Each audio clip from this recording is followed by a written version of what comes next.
So, my cats are sort of a little bit, I don't want to say the word evil, but they killed the bird. I didn't see it happen. I just saw the aftermath.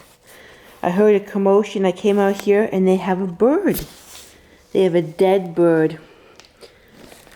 But I guess it's a sign of affection in cats when they bring you their dead, killings inside the house. So I guess I should look at it as a positive thing. It doesn't feel positive to me. It feels really gross. Well, I hope that this poor bird has a good afterlife. That's what I hope.